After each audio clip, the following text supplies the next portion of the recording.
What's going on? Woodley United Fellowship, Pastor Duba here. Hey, let's spend some time looking at the year 2021 in review. We're almost done with this year.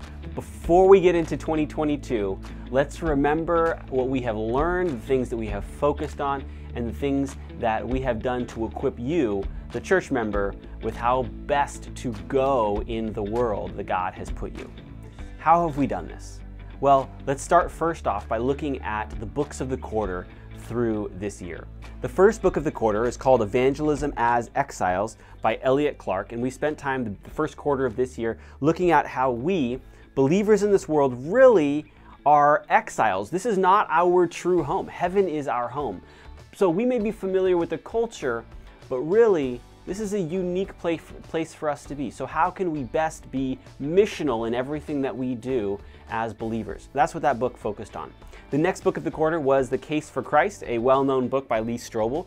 The apologetics viewpoint is what we focused on there as we went through that book. The next book of the quarter was called The Gospel and Personal Evangelism by Mark Dever, and that book spent some time focusing on the fundamentals and the core understanding of what it means to be a believer, what the gospel really is in a biblical standpoint, and also how should we be responding to the call of evangelism that Jesus has put on our life. The last book of the quarter was called Stop Asking Jesus Into Your Heart by J.D. Greear, and yes, a unique title. What that book focused on was the assurance that we can have in the salvation that the Bible shares with us, that Jesus has brought us, and also how we can clearly communicate that to other people in our life.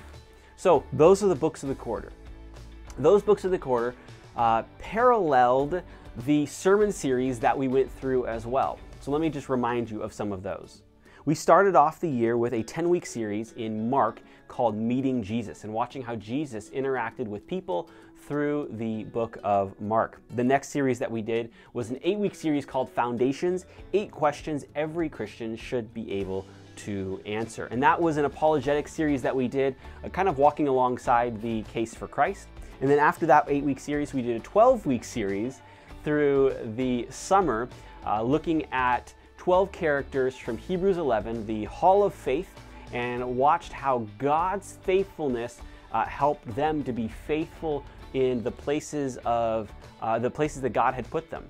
Faithful among the faithless. It's those people's faith that helped them to be obedient to God in the midst and in a society of an unfaithful people. And we also saw how God's faithfulness continued to bring them back to Him if those people from Hebrews 11 strayed from Him.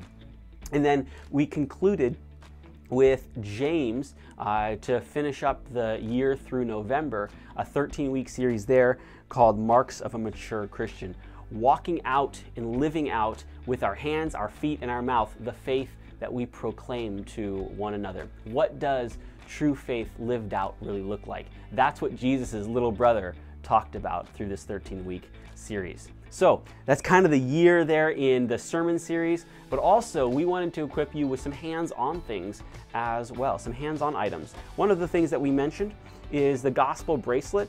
We didn't talk about putting this on your wrist and wearing it as a bracelet. What I encouraged you to do was put this on your keychain. And that way, wherever you are, if you begin a conversation with someone about faith in God, about salvation, you could very, very clearly show them the steps to salvation.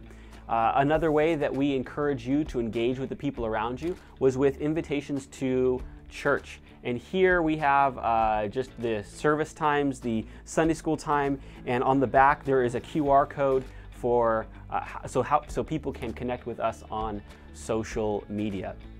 A few other things as well, but I do want to also remind you of a few things that we have happening at the end of the year.